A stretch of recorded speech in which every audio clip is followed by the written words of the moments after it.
आज की जो है उत्तराखंड चिकित्सा समाज कार्य का आप कह सकते हैं मेडिकल सोशल वर्क की क्लास है ये। और मेडिकल सोशल वर्क में अगर यूनिट नंबर 6 आप पढ़ेंगे तो यूनिट नंबर 6 में आपको मिलता है रिसर्च का पार्ट। और रिसर्च के पार्ट में मैं आप लोगों से समाज कार्य अनुसंधान क्या है बड़े अच्छे से बता चुका हूँ। उसी के क्रम में अगर आप रिसर्च पढ़ रहे हैं, हालांकि सिलेबस में मेंशन नहीं है वेरिएबल, चर वेरिएबल नहीं है, मेंशन नहीं किया गया आपके सिलेबस में, लेकिन आप जाने इसके बारे में भी हो सकता है क्वेश्चन बना दे, अब हो सकता है। तो मैं आपको पहले बता दूं कि वेरिएबल्स कहते किसे हैं, चर होता क्या है। ये ज़्यादा से 5 मिनट क्लास लूंगा बस, ज़्यादा से ज़्यादा। अनुसंधान चर एक वैज्ञानिक प्रयोग ऐसे कारक हैं जिन्हें जांच के दौरान मापा जा सकता है, हेर फेर किया जा सकता है और बदलने की संभावना होती है। जैसे वेरिएबल्स प्रेक्षण, प्रेक्षण समझ रहे होंगे आप लोग, ऑब्जर्वेशन, और अनुभव के आधार पर किसी व्यक्ति, वस्तु, घटना और विचार के प्रति जो आप सामान्यीकृत करते हैं, सामान्यीकृत समझ रहे हैं, जनरलाइजेशन होता है वो, जो आप लोगों घटनाओं में विश्लेषण कर रहे हैं, आप जो व्यक्तियों के बारे में पूरी विस्तृत जानकारी ले रहे हैं, आप विचारों के प्रति जो आप सामान्यीकरण की धारणा बना रहे हैं, आप वही आपका चर होता है, वही आपका वेरिएबल्स होता है। हिंदी इसको इंग्लिश में वेरिएबल्स कहते हैं। तो किसी भी व्यवस्थित और वैज्ञानिक अनुसंधान के सिद्धांत की स्थापना के लिए कुछ विशिष्ट अवधारणाओं का उपयोग करना आवश्यक होता है आप सबके लिए। तो अगर मैं आप सबसे बात करूं, वही आपका वेरिएबल्स होता है। और वेरिएबल्स होते जो हैं परीक्षण के लिए वो कई टाइप के होते हैं। देखिए यहाँ पे भी और चीज़ें मिलेगी। हर एक एक चर किसी चीज, एक चर वह चीज है जो विभिन्न संख्यात्मक और श्रेणीबद्ध मूल्यों को ले सकती है और चर अनुसंधान परियोजना के भीतर महत्वपूर्ण महत्व की अवधारणा का प्रतिनिधित्व करता है। ऐसी अवधारणा है जो अनुसंधान की परिकल्पना का निर्माण करता है।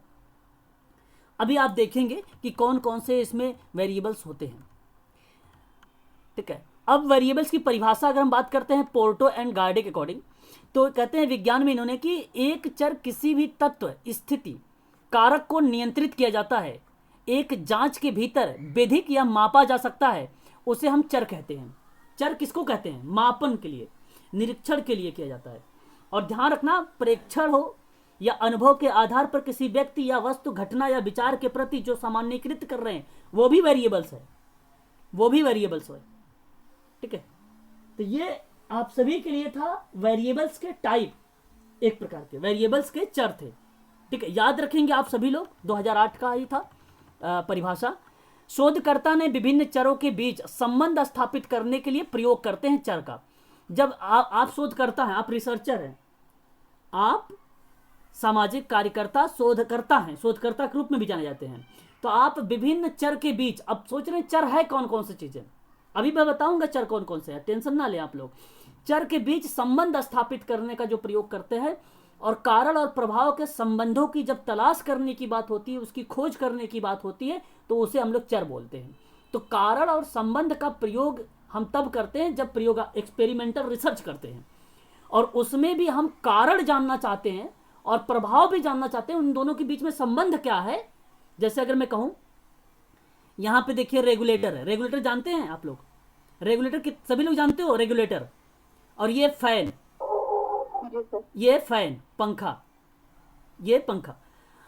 अब ये जो रेगुलेटर है, अब ध्यान समझने का, यहां पे है कि कारण और प्रभाव के संबंध की तलाश की बात हो रही है, कि अगर मान लीजिए रेगुलेटर को कम किया जाएगा तो पंखा धीरे चलेगा, फैन क्या चलेगा, धीरे धीरे चलेगा। और रेगुलेटर को अगर तेज कर दिया जाए, 3 नंबर पर, 4 नंबर पर कर दिया जाए, तो फैन भी बहुत तेज चलेगा, फास्ट क्रिया से चलेगा। तो यहां आपने ये जाना कि ये हो कैसे रहा है, ये वेरिएबल्स हैं। एक वेरिएबल्स, अब यहां पे जो पंखा है या फैन जो है, ये आश्रित है इस पे, रेगुलेटर पर, तो ये वेरिएबल्स है। और ये भी वेरिएबल्स है, पंखा भी वेरिएबल्स है। तो यहां पे यही कह रहा है कि कारण जान रहा है कि क्यों कम तेज हो रहा है, बिजली की बात हो सकती है, रेगुलेटर की स्पीड हो सकती है, प्रभाव जानने की बात कर रहा है। इन्हीं के संबंधों के जानने की जब बात होती है, इसको हम लोग बोलते हैं चर। तो अभी ये समझ में आया, अभी और समझ में आएगा आपको, ठीक है। अभी और भी चीजें आप समझ जाएंगे आप अच्छे से। अच्छा, यहाँ पे देखें तो ये वेरिएबल्स के कुछ कंपोनेंट के रूप में हम लोग जानते हैं। जैसे चर एक प्रयोग के प्रमुख घटक होते हैं, जहां शोधकर्ता दो या दो से अधिक चरों के बीच में कारण और प्रभाव, देखो अधिक प्रभाव भी हो सकता है। अब वहां पे एक ही बात नहीं कहेंगे आप लोग कि भाई रेगुलेटर का ही हो सकता है, बिजली का भी हो सकता है, वहां पे करंट इलेक्ट्रिसिटी का भी संबंध हो सकता है। तो एक से अधिक भी वेरिएबल्स के बीच में कारण और प्रभाव को स्थापित करने की जो कोशिश होती है कंपोनेंट के रूप में, वो हम वेरिएबल्स के तहत जान जाते हैं, समझ जाते हैं कि ये वेरिएबल्स है। इसके अंतर्गत वेरिएबल्स कुछ भी जिनके गुण जिसमें परिवर्तन संभव हो या जिनके मूल्य भिन्न हो और उन्हें मापा जा सके, उदाहरण के लिए बुद्धि, अधिगम, प्रेरणा आदि जो आती हैं वे वेरिएबल्स के ही पार्ट बनते हैं। अब वेरिएबल्स के कुछ टाइप होते हैं। वेरिएबल्स के दो type basically very very most important है आप सबके लिए, ध्यान रखिएगा। एक है स्वतंत्र वेरिएबल्स और एक इसी स्वतंत्र वेरिएबल्स को ही आश्रित, देखिए स्वतंत्र वेरिएबल्स जो होता है उसको हम निराश्रित वेरिएबल बोलते हैं, निराश्रित वेरिएबल बोलते हैं, और इसी को इंडिपेंडेंट वेरिएबल्स भी बोलते हैं स्वतंत्र को। तो ये एक ऐसा वेरिएबल होता है जिसमें प्रयोगकर्ता का नियंत्रण होता है। जैसे अगर मैं कहूं रेगुलेटर क्या था, यहां पर आप प्रयोग कर रहे हैं रेगुलेटर पर, तो नियंत्रण किस पे है? आपका रेगुलेटर पे है ना नियंत्रण। आप इसे कम तेज कर सकते हैं ना। तो जहां आप फेर बदल कर सके, जहां आप परिवर्तन कर सके, वह कहलाता है स्वतंत्र चर। रेगुलेटर आपके लिए स्वतंत्र चर बन गया। स्वतंत्र चर को उद्दीपक भी कहा जाता है, उद्दीपक भी है। तो स्वतंत्र चर ऐसे चर होते हैं जो आश्रित चर के कुछ सार्थक प्रभाव और परिवर्तन का कारण बनते हैं। अब आश्रित चर कौन सा है? फैन था, अभी यहां पे देखेंगे आप लोग। आश्रित चर वो चर होते हैं जो स्वतंत्र चर से प्रभावित होता है, स्वतंत्र चर से प्रभावित होता है। जैसे एक सिंपल लैंग्वेज में समझ लीजिए आप सभी लोग, अब ध्यान से मेरी बात को समझिएगा। मैं टीचर हूं, शिक्षक हूं, तो आप बताइए जरा मैं कौन सा वेरिएबल्स हूं? मैं स्वतंत्र चर हूं कि आश्रित चर हूं? मैं कौन सा चर हूं? वेरिएबल्स में शिक्षक कौन सा वेरिएबल्स आएगा बताइए जरा। मैं स्वतंत्र हूं ना, मैं तो स्वतंत्र हूं, आप लोग मेरे पर आश्रित हैं। आप बताइए, मेरी बात समझ रहे हैं आप लोग? जी सर, वो राफा मैम बोली क्लास ज्वाइन हो रही है। अच्छा अच्छा अच्छा, ओके। एक बार जरा कंफर्म करिए, नहीं समझ में आया क्या आप लोगों को? एक बार स्पष्टीकरण करें प्लीज। जी सर, आ रहा है। आ रहा है ना? जिसे यहाँ मैं आप लोगों से स्वतंत्र चर की बात कर रहा हूँ और आश्रित चर के बारे में चर्चा कर रहा हूँ आप लोगों से, ठीक है। तो यहाँ आप लोगों से मैं यही कहूँगा कि ध्यान रखें आप सभी लोग कि जो स्वतंत्र चर होता है इस पर प्रयोगकर्ता का नियंत्रण होता है, चाहे परिवर्तन कर सकता है चाहे परिवर्तन ना करे, और ये प्रयोग पर आधारित होता है। जैसे मैं एक सिंपल उदाहरण लेता हूँ स्वतंत्र चर के बारे में, मेरी बात को ध्यान से समझिए आप सभी लोग। जैसे मैंने कहा कि भाई मान लीजिए मैंने कहा मेडिसिन, जैसे कोविड-19 के बारे में आप सभी लोगों ने सुना है अच्छे तरीके से। तो मेडिसिन आप जानते होंगे 100 mg की होती है, 500 mg का होता है, 350 mg का होता है ना मेडिसिन। अब आपको भाई मान लीजिए किसी व्यक्ति पर कोविड-19 का प्रभाव है, तो आपने उसे 100 mg की दवा दिया, तो परिवर्तित कौन हुआ है? डिपेंडेंट। अब ये इसका प्रभाव किस पर पड़ा, इस तरह के समझे, इस दवा से प्रभाव किस पर पड़ा है? इस कोविड-19 वाले व्यक्ति पर। और ये जो कोविड-19 वाला व्यक्ति पर प्रभाव पड़ा है, इसी को तो हम बोलेंगे डिपेंडेंट। और ये डिपेंडेंट है ना, ये आश्रित है इस पर ना, आप लोग मुझ पर आश्रित हो ना। तो इसी वेरिएबल्स को हम बदल भी सकते हैं। अब मान लीजिए ये 100 mg की दवा काम नहीं की, हम क्यों बोल लेते हैं अभी फेर बदलाव कर सकते हैं, हेर फेर कर सकते हैं। तो अगर काम नहीं करेगी 100 mg की, तो 500 mg की दवा देंगे हम उसे, ताकि वो परिवर्तित हो, उसका बिहेवियर परिवर्तित हो, ठीक है। तो ये था आपका, इसे आप लोग ध्यान रखेंगे अच्छे से। आगे हम बात करते हैं आश्रित चर के बारे में। आश्रित चर क्या होता है? अच्छा, आश्रित चर या एक अध्ययन या मापन किया जाता है, यह स्वतंत्र चर पर निर्भर होता है। ये इसमें प्रभाव देखा जाता है, प्रभाव कितना पड़ा है, पंखे पर प्रभाव कितना पड़ा था, कोविड-19 का जो व्यक्ति था उस पर कितना प्रभाव पड़ा था, तो वो तो आश्रित था, इंडिपेंडेंट वेरिएबल था, ठीक है। कारण है स्वतंत्र चर यहां पे, तो कारण तो स्वतंत्र चर था, ठीक है, क्योंकि कंट्रोल कर रहा था पंखे को, अगर हम बात करें तो, या कोविड-19 को कंट्रोल कर रहा था, तो ये था आपका, ठीक है। इसे आप लोग ध्यान रखेंगे एक अच्छे तरीके से, आप सभी लोग, ठीक है। आगे हम बात करते हैं। देखिए कोई ज्वाइन हो रहे हैं, शायद वो ज्वाइन नहीं हो पा रहे हैं, है ना, कोई नहीं, समय से आया करें आप सभी लोग, है ना। तो यहां तक आप सभी लोगों को अच्छे तरीके से, भली भांति तरीके से समझ में आ गया होगा, है ना। चलिए आगे बढ़ते हैं इसी क्रम में अब हम सभी लोग, ठीक है। चलिए, तो ये दो वेरिएबल ध्यान रखें। एक देखिए स्वतंत्र चर में अगर हम बात करें बुद्धि, स्वतंत्र चर जो होता है ये एग्जाम्पल माना जाता है, बुद्धि को स्वतंत्र चर माना जाता है, और आश्रित चर को माना जाता है शैक्षणिक उपलब्धि को, शैक्षणिक उपलब्धि को माना जाता है, ठीक है। इसे आप लोग ध्यान रखेंगे थोड़ा सा, ठीक है।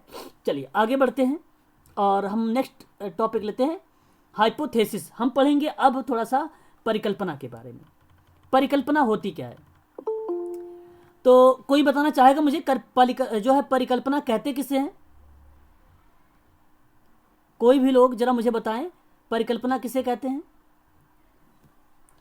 परिकल्पना अगर हम बात करें, और भली भांति तरीके से आप लोग परिचित भी होंगे, कि शोध की प्रक्रिया में किसी समस्या के संभावित समाधान कर रहे हैं, और जब किसी संभावित समाधान के रूप में दो या दो से अधिक चरों के संबंध को बताते हैं आप लोग,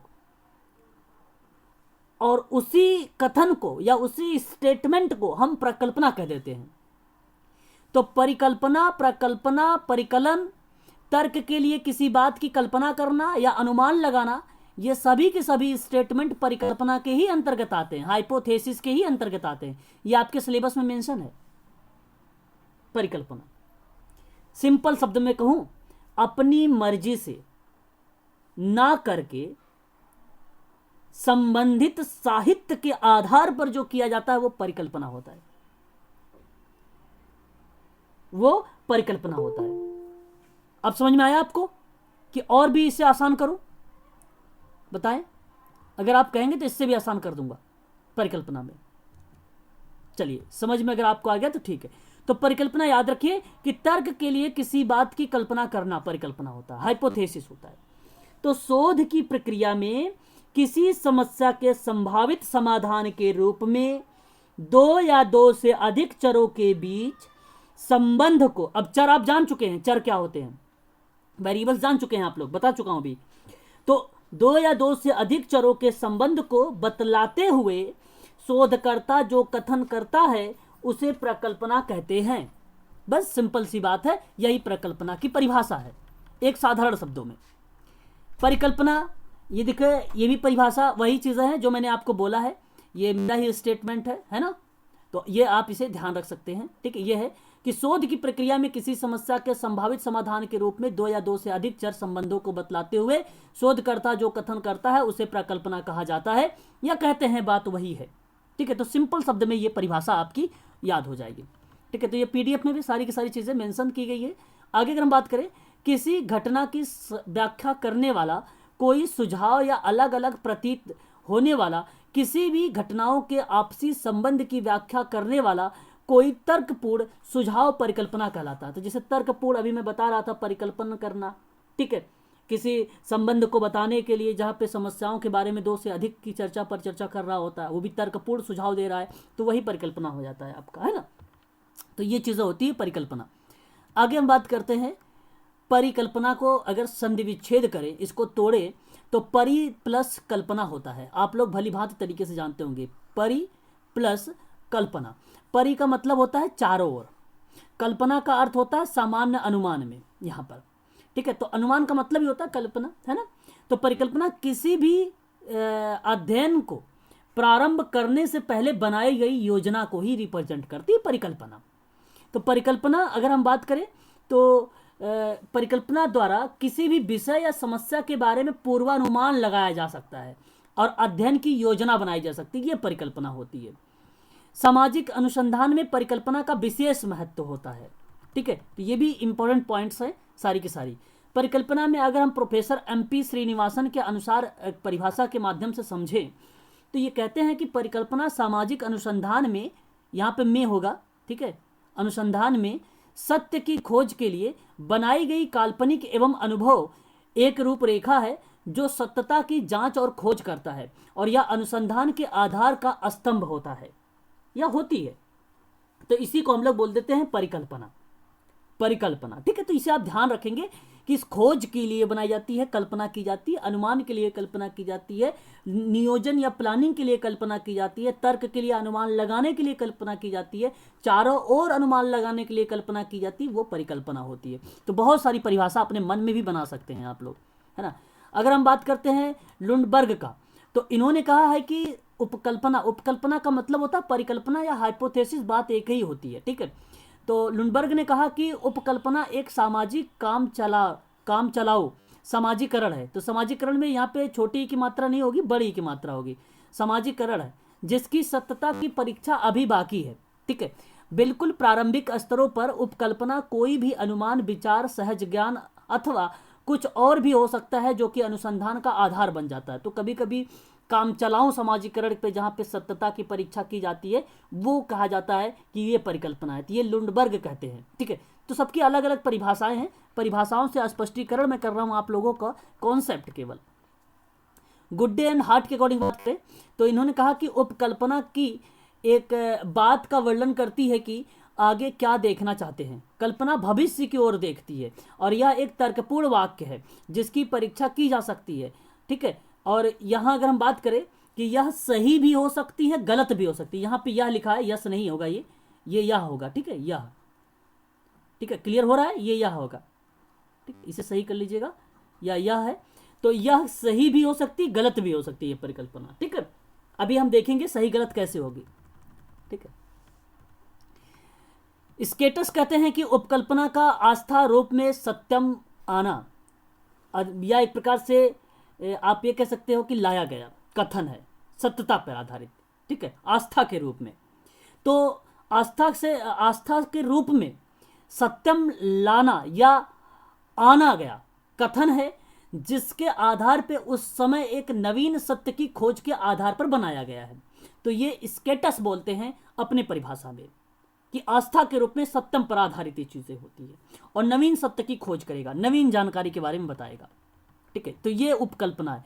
उपकल्पना में अगर हम बात करें तो प्रारंभ पर विचार होता है। जैसे अगर हम बात करें, इस पर किसी भी प्रस्ताविक अनुसंधान कार्यक्रम पर आधारित किया जा सकता है और इसके द्वारा कारण परिणाम के संबंध को स्थापित किया जा सकता है।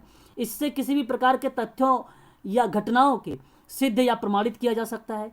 यह अनुभव और मान्यताओं पर आधारित होता है। इसका मुख्य रूप से किसी सामाजिक समस्या और सामाजिक परिवर्तन के अध्ययन के लिए अधिक प्रयोग भी किया जा सकता है। तो ये एक उपकल्पना का हम प्रयोग कह सकते हैं या विचार कह सकते हैं। स्टार्टेड में ये सारी चीज़ें हमारे मन में आनी चाहिए, सामाजिक परिवर्तन को लेकर, मान्यताओं को लेकर, इत्यादि चीज़ों पर हमें विचार करना चाहिए। उपकल्पना के बारे में अगर हम बात करूं, विशेषताओं के बारे में, तो ये स्पष्टता भी बताता है। अस्पष्टता का मतलब आप भली भांति तरीके से समझ लीजिए कि अस्पष्टता क्या बताती है उपकल्पना, कि एक अच्छी उपकल्पना की अवधारणा के रूप में अगर देखा जाए तो अस्पष्ट होना जरूरी है। वैज्ञानिक पद्धति का कोई भी स्तर क्यों ना हो, उससे अस्पष्टता का होना अति आवश्यक है। फिर भी उपकल्पना वैज्ञानिक पद्धति का प्रथम स्तर माना जाता है। तो जब आप उपकल्पना कर रहे हैं तो वो स्पष्टीकरण होना चाहिए, उसमें शुद्ध होना चाहिए, क्लियर होना चाहिए, ठीक है। ऐसा नहीं कि उसमें जो है अगर हम बात करें कन्फ्यूजन वाले शब्द डाल दें आप, ठीक है, और वैज्ञानिक पद्धति का ही प्रयोग नहीं किया आपने चरण को यूज करना था, क्रमबद्धता का, आपने उसका यूज ही नहीं किया, तो वो विशेषता नहीं बताता। तो जब ये कभी चरण वगैरह आए, अगर क्रमबद्धता के बारे में बात करें तो आप तुरंत समझ जाना कि वो स्पष्टता को रिप्रेजेंट कर देगा, ठीक है। आगे अगर हम बात करते हैं विशिष्टता के बारे में, विशिष्टता भी होती है। तो एक अच्छी उपकल्पना दूसरी उल्लेखनीय विशेषता होती है या होनी भी चाहिए। यह सामान्य ना होकर अध्ययन विषय के किसी एक पहलू के संबंध में होता है। तो कहने का तात्पर्य ये हुआ कि सामान्यता ना देखकर इसे एक विषय के परिप्रेक्ष्य में देखा जाता है। एक कोई पॉइंट ऑफ व्यू होता है। जैसे अगर आपने कोई क्लाइंट आपके पास आया तो उसकी विशिष्टता आप उसके परिप्रेक्ष्य में देखेंगे और उसका जब परिप्रेक्ष्य होगा तो वो विषय बन जाएगा आपके लिए। सामान्यता अगर आप बात करेंगे तो सामान्यता में नहीं होता है कभी भी परिकल्पना होती है विशिष्टता में, ठीक है। और वहीं पर ही सत्यता की जांच हो पाती है। हालांकि कठिन है लेकिन आप आसानी से कर पाएंगे तब भी वहां पर। आगे अगर हम बात करते हैं प्रयोग सिद्धता के बारे में, एक अच्छी उपकल्पना की तृतीय उल्लेखनीय विशेषता है, मतलब एक तीसरे नंबर की विशेषता है ये, और ये है आपका प्रयोग। तो इस विशेषता से हमारा ये मतलब नहीं है कि उपकल्पना में किसी आदर्श को प्रस्तुत करने का प्रयास ही ना किया जाए, बल्कि इसका संबंध ऐसे विचार से होना चाहिए जिसकी सत्यता की जांच वास्तविक तथ्यों पर वास्तविक प्रयोग के आधार पर की जाए। तो प्रयोग ऐसा करें आप लोग, एक्सपेरिमेंटल ऐसा चीज़ें पे करें जो वास्तविक तथ्य हो, वास्तविक प्रयोग हो आपका, ठीक है, रियल का वो चीज़ें होनी चाहिए। ऐसे नहीं कि कोई किसी भी चीज़ों पर आप चलो एक्सपेरिमेंटल करना शुरू कर दिया तो वो वैलिड ही नहीं होगा, पहली बात तो, ठीक है। रिसर्च भी आपको करना है जो चीज़ें मान्य होगी। आगे अगर हम बात करते हैं तो उपलब्ध प्रविधियों का संबंध बताता है, ये भी एक प्रकार की विशेषता ही बताती है। तो एक श्रेष्ठ तथा उपयोगी उपकल्पना का उल्लेखनीय विशेषता यह भी है कि उसकी सत्यता परीक्षण उपलब्धता प्रविधियों के द्वारा हो। वास्तव में जैसा कि आप सभी लोगों को पता हुआ, गुड्डे हॉट ने लिखा है कि सिद्धांत पद्धति एक दूसरे के विरोधी नहीं है।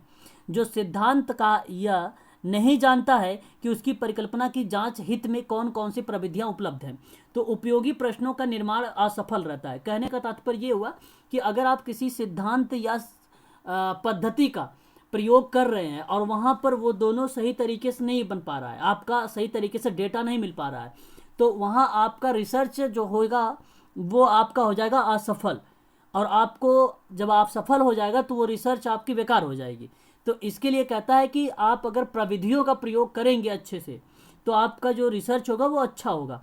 तो जब भी कभी सिद्धांत के परिप्रेक्ष्य में करें या किसी सिस्टम के परिप्रेक्ष्य में करें एक्सपेरिमेंट या रिसर्च, तो उस समय सिद्धांत का ज़रूर प्रयोग करें। कुछ टेक्निक होते हैं, कुछ मेथड्स होते हैं, उनका ज़रूर आप प्रयोग करें, तभी आपका रिसर्च वैलिड माना जाएगा, अन्यथा नहीं माना जाएगा।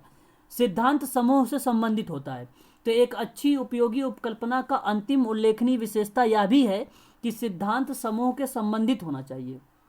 अब जो भी सिद्धांत आप बनाएंगे वो एक परिकल्पना के आधार पे होना चाहिए, और जब भी आप कोई चीज़ बनाएंगे परिकल्पना, तो सिद्धांत समूह से ज़रूर होना चाहिए, मतलब समूहों में होना चाहिए। और वहाँ पे जब समूह में होगा तो जाहिर सी बात है वैज्ञानिक प्रविधियों का प्रयोग करना शुरू कर देंगे आप लोग, और जब वैज्ञानिक प्रविधि का प्रयोग करेंगे तो जाहिर सी बात है वो क्रमबद्धता को फॉलो करने लगेगा, और जब क्रमबद्धता का फॉलो करने लगेगा तो वह सिद्धांत बन जाता है समूह का। तो सिद्धांत समूह से संबंधित जरूर होना चाहिए आपका ये, ठीक है। तो ये चीज़ भी आपका सिद्धांत एक प्रकार की विशेषता बताने लगती है। छोटी छोटी समस्याओं को खोज भी करना चाहिए उसका, है ना, ताकि समस्या का समाधान भी किया जा सके, ठीक है। तो ये बनता है। आगे अगर हम बात करते हैं परिकल्पना या उपकल्पना या हाइपोथेसिस के टाइप, तो एक होता है कार्यकारिणी परिकल्पना, एक होता है नल हाइपोथेसिस, एक होता है वैकल्पिक हाइपोथेसिस, ठीक है। यानी कार्यकारिणी परिकल्पना होती है, शून्य परिकल्पना होती है, वैकल्पिक परिकल्पना होती है। इसे भी आप लोगों को ध्यान रखना होगा।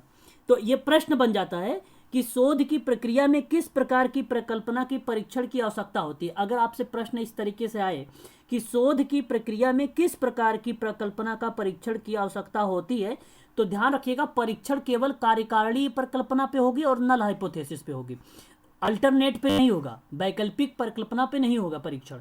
ध्यान रखें, ये very very most important point है, आप लोग कॉपी पर अपने मेंशन कर सकते हैं, ठीक है। तो ये ध्यान रखिएगा कि इसका परीक्षण नहीं होता है, परीक्षण होता है कार्यकारिणी, जिसको वर्किंग हाइपोथेसिस बोलते हैं, और इसको नल हाइपोथेसिस बोलते हैं। इन्हीं दोनों पर परीक्षण किए जाते हैं, ठीक है। आगे हम बात करते हैं क्या क्या चीज़ें और आती हैं कि शोध की प्रक्रिया में, देखिए यहाँ पे लिखा हुआ है कि शोध की प्रक्रिया में किस प्रकार की परिकल्पना का परीक्षण की आवश्यकता होती है, प्रश्न में आ जाएगा आपसे, और आपसे लिख देगा ऑप्शन में। ये प्रश्न यूजीसी में पूछा गया था सोशल वर्क में, तो इसे आप लोग ध्यान रखिएगा, कार्यकारिणी परिकल्पना पे होता है और नल हाइपोथेसिस पे होता है, ठीक है। इसे आप लोग ध्यान रखेंगे। आगे अगर हम बात करते हैं इसी नेक्स्ट पॉइंट पर चर्चा करें, तो कार्यकारिणी परिकल्पना असत्य हो जाती है। तो ध्यान रखिएगा, जैसे मैंने अभी आपको बताया ना, एक वर्किंग हाइपोथेसिस होता है, नोट देखिए ध्यान से, स्क्रीन पर देखिए, मैंने यहाँ पे लिखा है वर्किंग हाइपोथेसिस, और एक होता है नल हाइपोथेसिस, और एक होता है अल्टरनेट हाइपोथेसिस। अगर मान लीजिए ये वर्किंग हाइपोथेसिस आप कर रहे हैं और वर्किंग हाइपोथेसिस आपकी हो गई गलत है, वर्किंग हाइपोथेसिस हो गई आपकी गलत, तो जब ये गलत हो जाएगी तो आप नल हाइपोथेसिस करेंगे, और अगर नल हाइपोथेसिस भी गलत हो गई, तो जब नल हाइपोथेसिस गलत हो गई तो आप अल्टरनेट हाइपोथेसिस करेंगे, और अल्टरनेट हाइपोथेसिस पे परीक्षण नहीं किया जाता, ये सदैव सत्य पर आधारित होता है, ये सदैव सत्य होगा, ये असत्य असत्य नहीं होगा। और सत्य असत्य यही वर्किंग हाइपोथेसिस हो सकती है और नल हाइपोथेसिस हो सकती है। सत्य और असत्य जो होगा वर्किंग हाइपोथेसिस हो सकती है और नल हाइपोथेसिस हो सकती है। अल्टरनेट हमेशा सत्य रहेगी, ये बात ध्यान रखेंगे आप लोग, ठीक है। तो अभी आप देखेंगे कि कार्यकारिणी परिकल्पना असत्य हो जाती है तो निर्माण होता है शून्य प्रकल्पना का। आप यहाँ पे देख रहे हैं अच्छे तरीके से। आगे हम बात करते हैं एक और पॉइंट पर सर, जी जी पूछें।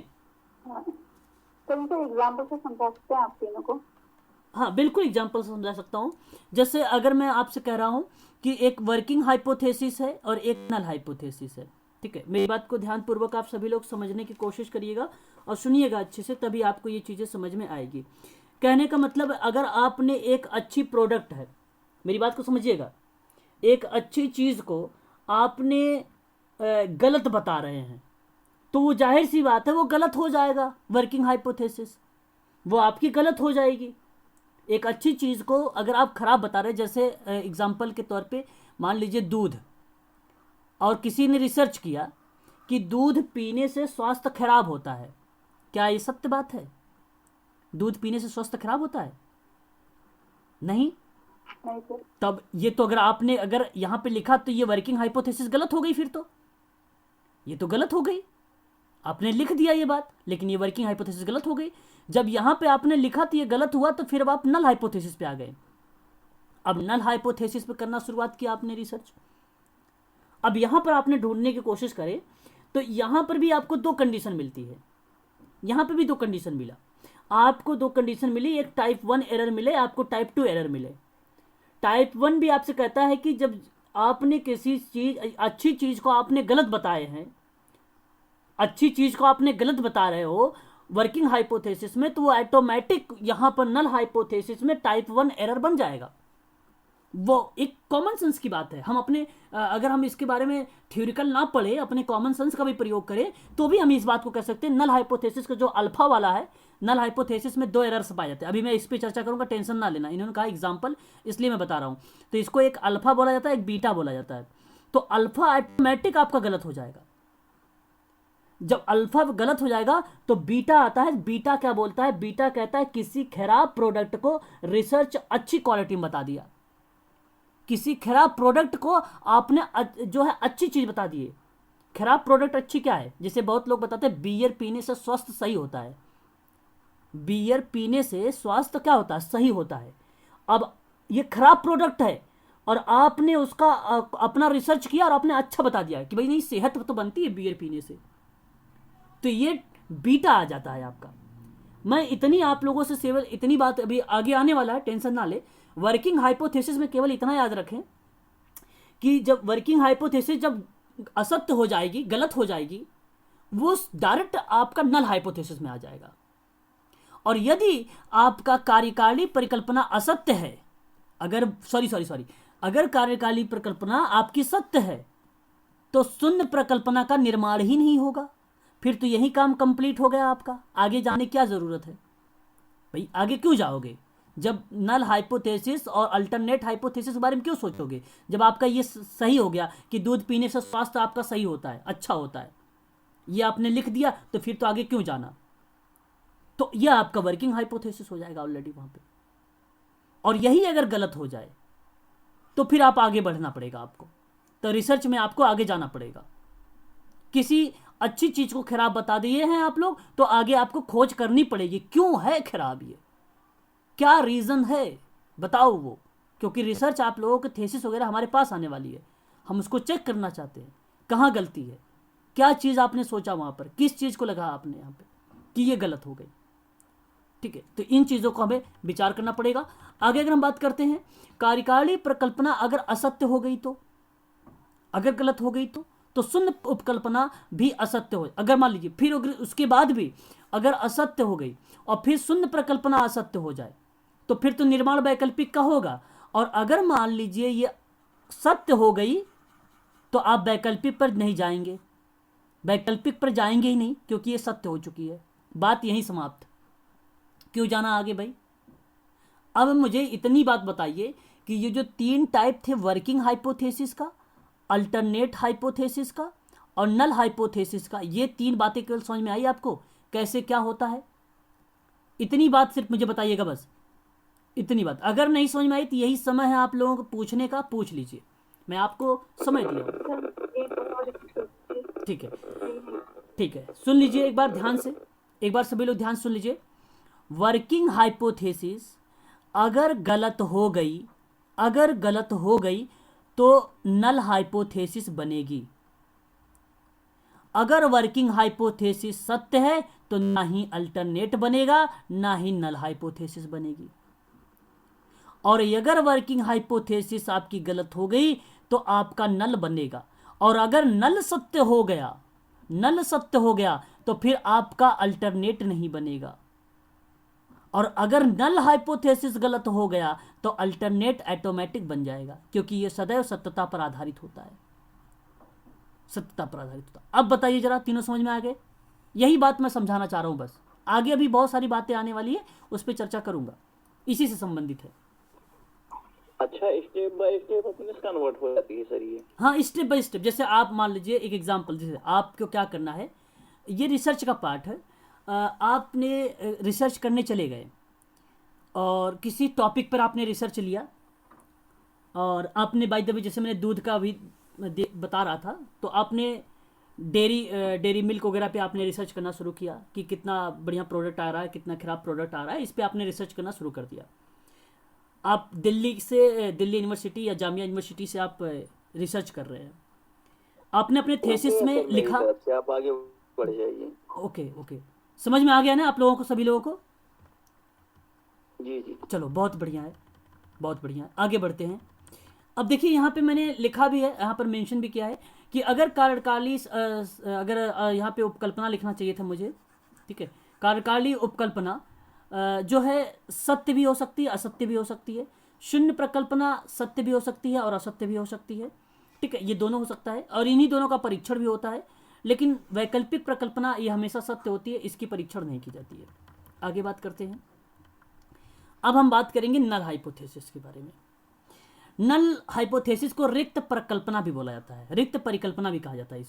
इसको डिनोट किया जाता है H0 से, H0 से डिनोट किया जाता है। इसको भी आप लोग थोड़ा सा ध्यान में रखिएगा। अब ये जो होता है, ये कई प्रक्रियाओं से गुजरता है ताकि हम शोध और अनुसंधान के सभी तथ्यों को सही तरीके से जांच परख सके और सत्यता को प्रमाणित कर सके। सत्य प्रमाणित करने के लिए हमारे पास पर्याप्त सबूत होने चाहिए, पर्याप्त प्रमाण होने चाहिए, तभी आप किसी स्टेटमेंट को, किसी रिसर्च को सत्य और असत्य के रूप में कन्वर्ट कर पाएंगे, अदरवाइज नहीं कर पाएंगे। तो इसीलिए हम रिक्त प्रकल्पना के बारे में जो है जानकारी रखते हैं, इसी कारण से। आगे अगर हम बात करते हैं, यहाँ पे जो है नल हाइपोथेसिस कहते किसे हैं, तो शून्य प्रकल्पना वैकल्पिक प्रकल्पना की प्रतिलोम है, एक प्रकार सा विलोम शब्द है, जिसमें हम यह कल्पना करते हैं कि दो या दो से अधिक चर के बीच में आपस में कोई भी संबंध नहीं है, और इसी को हम शून्य प्रकल्पना कहते हैं। जब किसी दो या दो से बीच में कोई संबंध ही नहीं है आपस में, तो ऐसी प्रतिक्रिया पे हम लोग इसको नल हाइपोथेसिस के रूप में जान जाते हैं। सपोज मेरी एक बात को बहुत ध्यान से समझिएगा, जब दो या दो से अधिक चरों के मध्य कोई सार्थक अंतर ना हो, उसे हम नल हाइपोथेसिस बोलते हैं। जब दो या दो से अधिक चरों के मध्य में कोई सार्थक अंतर ना हो तो उसको हम नल हाइपोथेसिस बोलते हैं। एग्जाम्पल से समझिए एक बार आप सभी लोग। मैंने आप लोगों से एक एग्जाम्पल के माध्यम से समझाया कि भाई आप गए रिसर्च करने, और रिसर्च में आपने बालक बालिकाओं के सार्थक अंतर को जानने की कोशिश किया, बालक और बालिकाओं के सार्थक अंतर को जानने की कोशिश किया आपने। तो जब इस तरीके की कोई प्रतिक्रिया होती है तो वहां पे आपने देखते हैं रिसर्च में कि वो नल हाइपोथेसिस है कि नहीं। सपोज बालिका की उपलब्धि बालकों से अच्छी है। मेरा प्रश्न को बहुत ध्यान से समझिएगा। बालिका जो है, बालिका मतलब लड़की, ध्यान समझिएगा, ये चर है, बालिका चर है। बालिका की उपलब्धि जो है, उपलब्धि बालकों से अच्छी है। मेरी बात को समझिएगा, बालकों से अच्छी है। तो आपने यहां पर क्या बात बताई, यहां पर अगर आप कहते हैं, सपोज मान लीजिए आप लोग यहाँ पे जो बालक एक चर है वह आपको डिनोट कर लीजिए आप लोग इसे x2 से। बालक को आप डिनोट कर लीजिए, बालक और बालिका, यहाँ पे मैं बालक लिख देता हूँ, ठीक है, समझिएगा अच्छे से। इस बालक को मैं डिनोट कर देता हूँ x से, x1 से। इस बालिका को डिनोट कर देता हूं x2 से, है ना। समझिएगा, अब हमने इस पे अध्ययन किया तो बालिका की उपलब्धि बालकों से अच्छी है, बालकों से अच्छी है, तो बालक तो x1 है और बालिका से अच्छी है तो x2 है, ये बन गया। तो यहां पे तो अंतर आ गया, यहां तो अंतर आ गया। अंतर हुआ कि नहीं अंतर हुआ? अंतर हो गया यहां पे। लेकिन अगर मैं कहूं कि बालक बालिका के उपलब्धि का सार्थक अंतर नहीं है, जब दो या दो से अधिक चर के मध्य में कोई सार्थक अंतर ही ना हो, तब बालक और बालिका बराबर हो जाएंगे, तब बालक और बालिका बराबर हो जाएंगे। मैं कहूं कि बालक और बालिका का जो सार्थक अंतर है वो बराबर का है, मतलब समानता की है, बात समानता की है। तो आप ऐसे लिखते हैं ना, यक्स बराबर x1 बराबर x2। अब बताइए, इन दोनों जब बराबर हैं तो कोई रिसर्च बन रहा है? तो यहाँ पे तो बराबर हैं, और जब बराबर होंगे तो जीरो होगा। मान लीजिए 80 लड़के थे और 80 लड़की थी, तो बताइए दोनों में अगर आप माइनस करेंगे तो जीरो आंसर नहीं आएगा, तो नल हाइपोथेसिस हुआ कि नहीं हुआ? तो ये तो जीरो होगा, कोई अंतर ही नहीं है इसमें। तो नल हाइपोथेसिस बना कि नहीं बना? बताइए एक बार सभी लोग। जीरो बन जाएगा ना? बिल्कुल बन जाएगा यार। हाँ, तो जब कोई अंतर नहीं होगा तो नल हाइपोथेसिस हो जाएगा फिर तो ये है नल हाइपोथेसिस। इसको हम डिनोट करते हैं H0 से, H0 से। और चर जो मैं बार बार आप लोगों से बोल रहा हूं, ये वेरिएबल्स बालक बालिकाएं के रूप में आ रहा है, बालक बालिकाओं के रूप में आ रहा है, पुरुष महिला के रूप में हो सकता है, ठीक है, ऐसे भी बन जाते हैं कभी कभी क्वेश्चंस, है ना।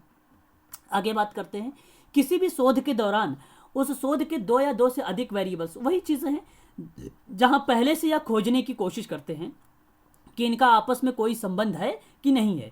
अगर नहीं है, बराबर है और नहीं भी है, उन सभी चीजों को हम बोलते हैं सांख्यिकी, एक प्रकार का वो सांख्यिकी हम जानकारी लेते हैं, सांख्यिकी के पॉइंट ऑफ व्यू से बात करते हैं, स्टैटिक्स के अकॉर्डिंग बात करते हैं, तो वो रिप्रेजेंट होता है आपका नल हाइपोथेसिस के अकॉर्डिंग, ठीक है। तो उसमें हम ये जानने की कोशिश करते हैं कि हम अपनी खोज के द्वारा परिणाम तक पहुंचते हैं, और साथ ही साथ हम उस पर शोध भी शामिल करते हैं जहां पे दो या दो से अधिक वेरिएबल्स के बीच में हम ये कल्पना कर सके कि आपस में कोई संबंध नहीं है कि है, और संबंध है तो कैसा संबंध है, सार्थक वाला, बराबर वाला है कि अधिक और कम वाला है। इस तरीके की चीजें जो है हम नल हाइपोथेसिस में देखते हैं। आगे बात कर लेते हैं, जब शून्यता की प्रकल्पना की बात करते हैं, जब हम शून्यता की प्रकल्पना की बात करते हैं हम सभी लोग, तो हमारे पास दो बातें आती है यहाँ पे। एक होता है टाइप 1 एरर्स, एक होता है टाइप 2 एरर्स। टाइप 1 एरर्स के बारे में बात करें तो जब शून्य प्रकल्पना सत्य हो तो उसे हम असत्य स्वीकार कर लेते हैं। बात वही आ गई कि किसी अच्छी चीज को आपने गलत बता दिया, आपने असत्य स्वीकार कर लिया, तो यह सत्य है परंतु असत्य में एक्सेप्ट कर लेते हैं, तो वो गलत हो जाता है ऐसी कंडीशन पर। कहने का तात्पर्य यह हुआ कि यह परिकल्पना आपकी गलत हो गई है, और यह सत्य और असत्य दोनों होती है, आपने एक्सेप्ट कर लिया गलत को।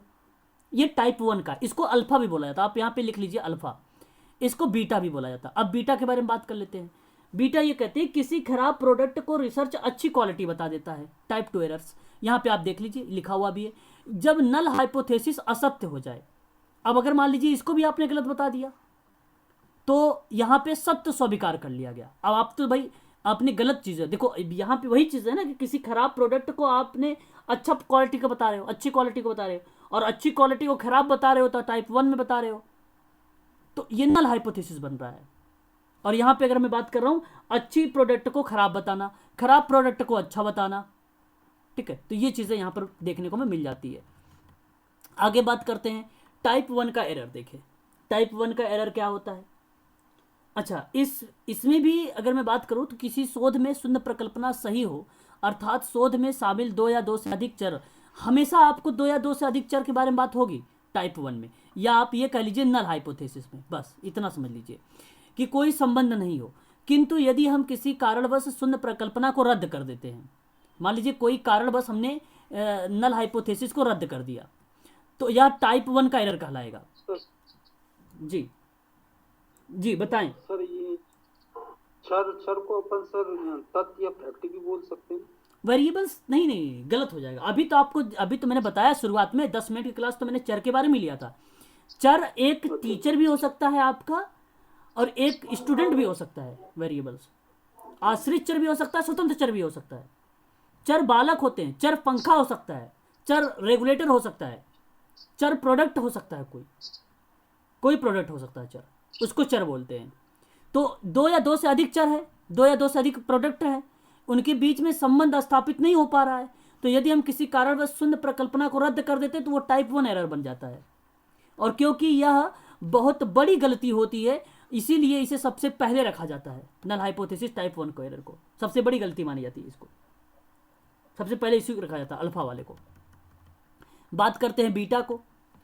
तो यहां पे किसी शोध में शून्य प्रकल्पना को गलत हो, अर्थात गलत है वो, और शोध के दौरान आपने दो से अधिक चरों के बीच में संबंध तो बताया, और यह हम शोध में नहीं खोज पाए कि जिसके आधार पे हमने यह मान लिया कि यह शून्य प्रकल्पना नहीं है, या सॉरी यह शून्य प्रकल्पना सही है। भाई आपने शोध तो किया ही नहीं अच्छे से, खराब चीज को आप बता दिए भैया बहुत अच्छी चीज है ये, तो बन गया टाइप 2 एरर। इसको बोलते हैं परिभाषा के रूप में। यहाँ पे एक एक चीज आप लोग देख रहे हैं अच्छे से। फीशर महोदय, अच्छा इसके बाद भी अगर मैं बात करता हूं जो है प्रकल्पना के शून्य परीक्षण भी किया जाता है। शून्य परीक्षण की बात करते हैं तो फीशर महोदय ने एनोवा एक टेस्ट था, एनोवा एक टेस्ट है जो एनालिसिस ऑफ वेरिएंस, जिसको हम बोलते हैं प्रसरण विश्लेषण या एफ टेस्ट भी बोलते हैं। सामान्य परीक्षण के लिए हम इसको टी परीक्षण के रूप में भी लेते हैं। तो ये फीशर ने किया था नल हाइपोथेसिस पे। तो फीशर एक विद्वान का नाम है, नोट कर लीजिएगा। एनेवा टेस्ट, टी परीक्षण, एफ टेस्ट, ये आधुनिक आंकड़ों के पिता के रूप में जाने जाते हैं। आधुनिक आंकड़ों के पिता के रूप में जो है फीशर को जाना जाता है। और इन्होंने 1925 में पहली बार विभिन्न प्रकार की स्थितियों में पी मूल्यों की गणना करने के लिए साधन के रूप में इन्होंने परीक्षण किया था 1925 में। तो किसी भी प्रकल्पना की जांच करने के लिए हमें इसे सार्थक स्तर पर रखना जरूरी है। इस तरीके की बात पी वैल्यू की गणना बताती है, पी वैल्यू की गणना बताती है, प्रोडक्ट की वैल्यू बताती है एक प्रकार से, ठीक है। 1800 के दशक में अगर हम बात करें मानक त्रुटि के संदर्भ में संभाव्यता सिद्धांत विकसित करते हुए या उसकी खोज करते हुए इन्होंने शुरुआत किया था। 1800 के दशक में ही शुरुआत हो गया था, लेकिन बाद में 1925 में इस पर चर्चा परिचर्चा अच्छे तरीके से फिशर ने कर दिया था इसके बारे में। और फिर उसके बाद खगोलविदों ने लंबे समय तक की इस तथ्यों के साथ कुश्ती की थी। एक प्रकार से कुश्ती का मतलब रिसर्च में लग गए थे और किसी ग्रह तारे की स्थिति के कई मापों में से जो है उत्तर उनको सही मिल नहीं रहा था। तो विभिन्न प्रकार के विद्वानों ने कंटिन्यू इसको जारी रखा था, ठीक है, इस जांच को। फिर एक नाम आता है और बेल्जाइम पियर्सन का नाम। सन 1952 में यह निर्धारित करने के लिए त्रुटि का वितरण का उपयोग करते हुए इन्होंने एक कदम आगे बढ़ाया और कहा कि क्या कोई विशेष अवलोकन सामान्य माप उतार चढ़ाव की सीमा से बाहर है, और है तो इसलिए क्योंकि औसत में यह शामिल नहीं होने वाला है और होने के लिए इतना गलत है। तो वास्तव में अगर बात किया जाए तो इन्होंने बाहरी लोगों को निर्धारण करने के लिए एक महत्वपूर्ण परीक्षण किया था। तो बाहरी लोगों को निर्धारित करने के लिए एक महत्वपूर्ण परीक्षण के बारे में बात आते हैं तो बेल्जाइमन का नाम आता है, बेल्जाइमन का नाम आता है, बेल्जाइमन जो है कार्ल्स का नाम आता है 1952 में। हालांकि उससे पहले कार्ल पियर्सन का नाम आता है। इसको ची काई स्क्वायर भी बोलते हैं, काई स्क्वायर भी बोला जाता है इसको, ठीक है। 1900 में कार्ल पियर्सन ने दिया और टेस्ट प्रकाशित किया, इस टेस्ट को दिया और इसका उपयोग निर्धारित करने के लिए किया गया कि क्या गिनती का डेटा एक सेट के लिए विशेष रूप में वितरित हो सकता है, या उसको फिट करने के लिए काई स्क्वायर दिया। तो यहाँ पर इन्होंने एक प्रत्याशित और एक आवृत्ति के बारे में चर्चा किया था। दो शब्द ध्यान रखिएगा, आवृत्ति या आप अप्रत्याशित फ्रीक्वेंसी के बारे में चर्चा किया था, दो शब्दों के बारे में काई स्क्वायर में इसका उपयोग किया था इसने। कहाँ पे? नल हाइपोथेसिस में। किस लिए? सैद्धांतिक विवरण के लिए।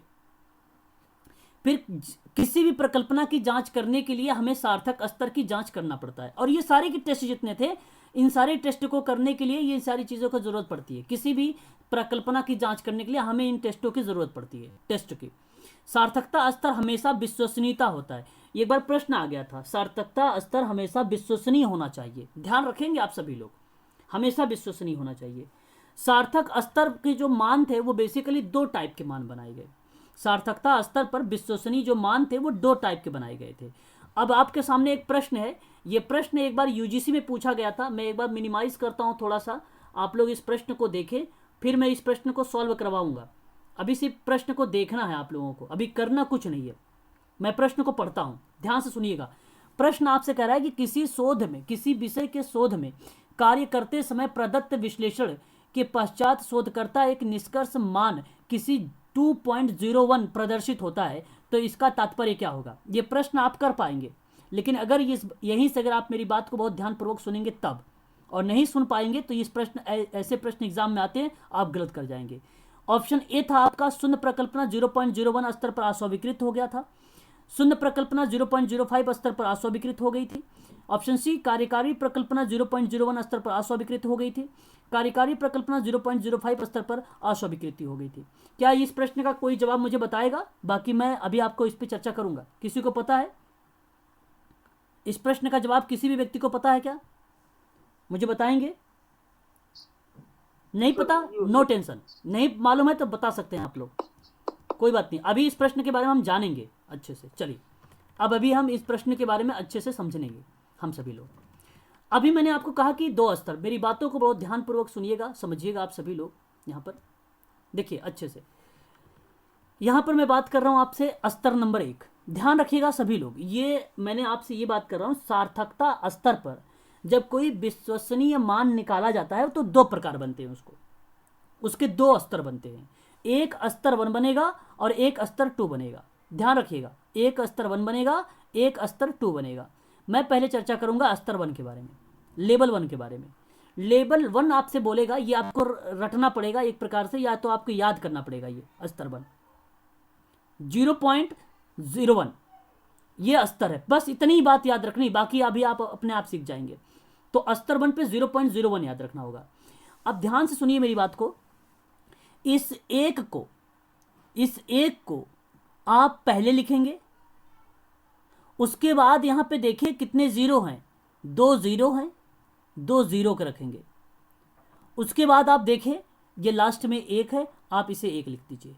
बस इतना ट्रिक अपनानी है आपको। और इसमें आपको मैंने शुरुआत में बोल दिया सार्थकता स्तर हमेशा विश्वसनीय होना चाहिए।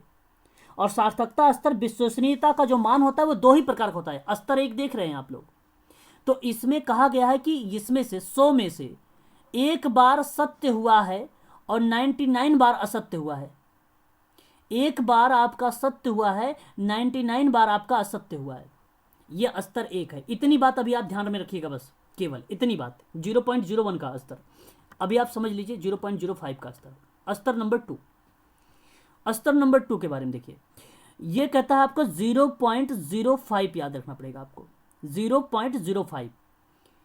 और 0.05 में अगर मैं बात करूं आपसे, तो इसमें आपको क्या करना है, ठीक उसी प्रकार 100 लिखना, मतलब 1 लिख देना है आपको। और 1 लिखने के बाद यहां पर आपको देखना है कि ये 0 कितना है। 2 बार 0 है, या तो आप इसको 2 अंक यहां पे लिखेंगे 0, या लास्ट के डिजिट जो था वहां पे आपने 1 लिख दिया था, यहां पर आप 5 लिखेंगे, यहां पर आप 5 लिखेंगे। उसके बाद आपको क्या करना है, यहां पे 100 में से 5 बार आपका सत्य हुआ है, 100 में से आपका 5 बार ये सत्य हुआ है, और 95 बार आपका असत्य हुआ है, 95 बार आपका असत्य हुआ है। बात को समझिएगा, बस यहां पर स्तर 1 में 1 बार सत्य हुआ था, 99 बार असत्य हुआ था। स्तर नंबर 2 पे 5 बार सत्य हुआ था, 95 बार असत्य हुआ था। इतनी बात समझ में आपको आ गई है? फिर मैं आगे बढ़ता हूं। अब आगे चलिए, अब यहीं से आपकी पूरी फिल्म चालू है, स्टार्ट है। ध्यान सुनिएगा आप सभी लोग। तो हमने देखा, पहले हम पढ़ेंगे 0.01 के बारे में। तो 0.01 की जो विश्वसनीयता है ज्यादा होती है, 0.01 की विश्वसनीयता ज्यादा होती। क्यों? क्योंकि वो 99 बार असत्य हुआ है, इसलिए ये ज्यादा है। चलो कोई बात नहीं, इतनी बात तो आपको समझ में आ गई होगी, क्योंकि भाई वो 99 बार असत्य हुआ, इसलिए सर बोल दिए कि भाई विश्वसनीयता ज्यादा होगी इसमें। ठीक है, अब ये एक प्रकार से अगर मैं बात करूं आपसे, ये जेड जो देख रहे हैं आप लोग, जेड, ये एक प्रकार से आप सभी के लिए अगर मैं बात करूं तो ये एक टैबुलेटेड वैल्यू है। ये इसको हम लोग बोलते हैं टैबुलेटेड वैल्यू। इसको क्या बोलते हैं? Tabulated value. ठीक है, समाज कार्य में इसको टैबुलेटेड वैल्यू बोला जाता है। है ना। और इनको हम अगर बात करें तो इनको आप लोगों को पता होना चाहिए ग्रेटर देन है ये क्या है, ग्रेटर देन। और ये आपको पता होना चाहिए ग्रेटर लेस है, ये ग्रेटर लेस है। अब आगे देखते हैं 2.58 1.96 1.96। जैसे आपने 0.01 याद रख लिया स्तर नंबर 1, जैसे आपने स्तर नंबर 2 को याद रखा 0.05, ठीक उसी प्रकार से आपको 2.58 1.96 1.96 ये लेस देन का है, ये लेस देन का है, ध्यान रखेंगे इसका लेस देन का। अब आपने स्तर अगर बात कर रहे हैं विश्वसनीयता ज़्यादा है, 99 बार असत्य हुआ है, तो इसलिए आप 2.58 में 0.01 रखें, 0.01 स्तर। जब भी कभी कोई वैल्यू आती है तो वो आपकी रिजेक्ट हो जाएगी। अगर मैं बात कर रहा हूं 2.58 के बीच में कोई अगर वैल्यू आ रही है, अगर 2.58 के ऊपर की बात हो रही है, ग्रेटर देन की बात हो रही है, अगर इससे कोई ऊपर बात होती है तो वो रिजेक्ट हो जाएगी। अब आते हैं प्रश्न पर, ध्यान से सुनिएगा आप सभी लोग, प्रश्न पर आते हैं। प्रश्न ध्यान से देखिएगा। प्रश्न कहा है कि किसी शोध कार्य के करते समय विश्लेषण कर रहा है शोधकर्ता, निष्कर्ष मान निकाला है, अपना निष्कर्ष मान निकाला है। और जो आप देख रहे थे अभी यहाँ पे कि 2.58, ध्यान से सुनिएगा, 2.58 टू 1.96 फिर 1.96, ये निष्कर्ष वैल्यू था, ये निष्कर्ष वैल्यू था। अब 58 यहाँ पे देख रहे हैं तो आप जरा मुझे बताइए, निष्कर्ष मान 2.01 आया है, तो 2.01 के जो मान आया हुआ है ये 1.96 से ज़्यादा है, यानी 2.58 में आएगा कहीं ना कहीं। इस बात से सहमत हैं आप लोग कि नहीं सहमत है, बताइए। 1.96 में तो आएगा नहीं, 1.96 में तो आएगा नहीं, बताएं एक बार। 2.01 की बात मैं कर रहा हूं आप लोगों से, मेरी बात ध्यान से सुनिएगा आप सभी लोग, मेरी बात समझ में आ रही है आप लोगों को।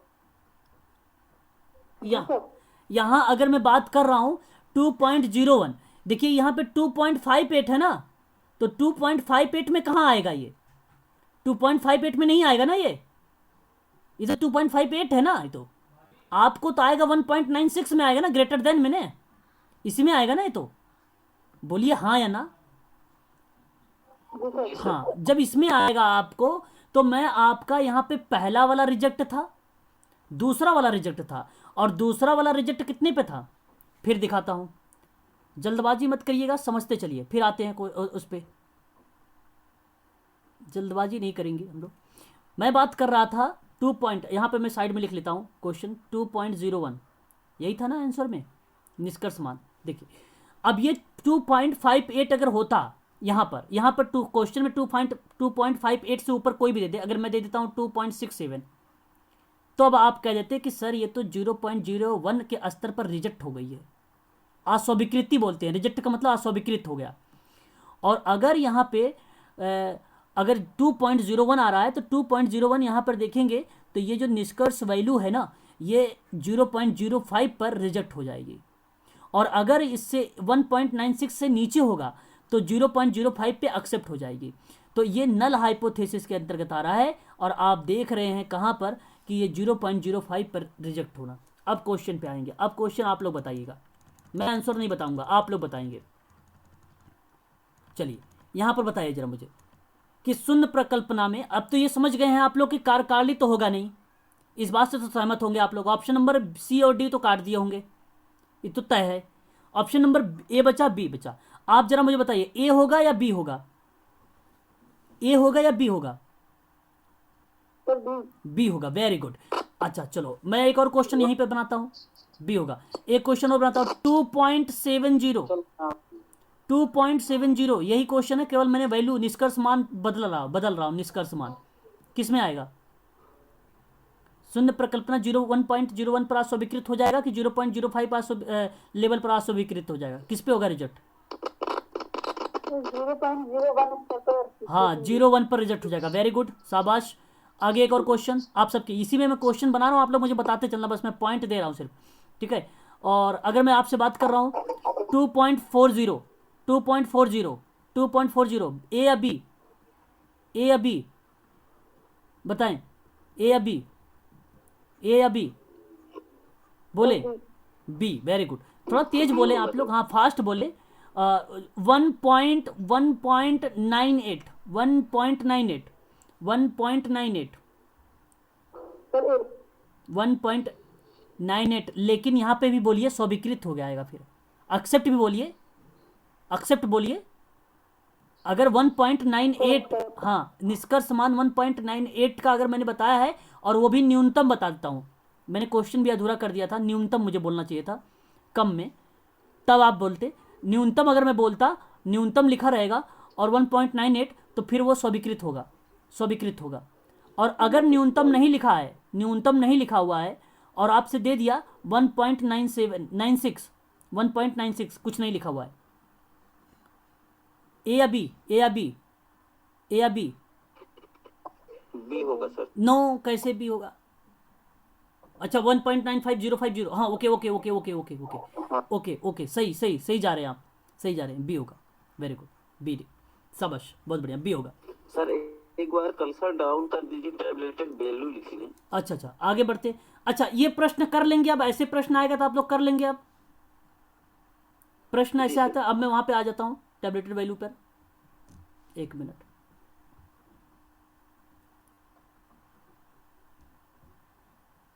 एक मिनट, ठीक है, देखिए यहां पर देखिए, तो यहां पे अगर 2.58 आता है तो 0.01 पर रिजेक्ट हो जाएगी। 1.96 पे अगर 0.5 होगा तो वहां पे ये स्तर पर रिजेक्ट हो जाएगी। 1.96 से कम आएगा तो 0.05 पर वो क्या हो जाएगा? एक्सेप्ट हो जाएगी। अच्छा याद रखना ये 0.5 होगा, 0.1 नहीं होगा शायद, तनुजा मैम इसको ध्यान रखिएगा, एक्सेप्ट हो जाएगा। तो अच्छा इसी को हम लोग निष्कर्ष मान बोलते हैं, इसको हम लोग निष्कर्ष मान जो है निष्कर्ष मान के रूप में इसको हम लोग जानते हैं, ठीक है, इसको निष्कर्ष मान के रूप में हम इसको जानते हैं। हमारा ये कैलकुलेटेड वैल्यू होता है, हमने ये कैलकुलेट किया है, क्या किया है? ये कैलकुलेटेड वैल्यू होता है, नोट कर लीजिएगा इसे, जेड को कैलकुलेटेड वैल्यू। और बुक में जो दिया हुआ है, जो किताबों में दिया हुआ है, वो टैबलेटेड वैल्यू है आपका, ये टैबलेटेड वैल्यू। अब मैं आपको बता देता हूं, आप लोग ध्यान से सुन लीजिए। ऐसा मान जो किताबों में दिया हो उसको टैबलेटेड वैल्यू कहेंगे। जब आप स्वयं शोध की प्रक्रिया में कोई जोड़ घटाव की बात करते हैं, और जोड़ घटाव की बात कोई करते हैं, तो वो आपका कैलकुलेटेड वैल्यू होता है। क्या होता है? वो कैलकुलेटेड वैल्यू होता है वो आपका। चलिए आगे बढ़ते हैं। यहाँ पे देखिए, तो जब आप शोध करके कुछ ना कुछ मान निष्कर्ष निकालते हैं, निष्कर्ष मान, अभी देखो प्रश्न में लिखा हुआ था निष्कर्ष निकाले, तो ये आपका जेड था, ठीक है, और ये आपका ग्रेटर देन है, ये आपको पता है।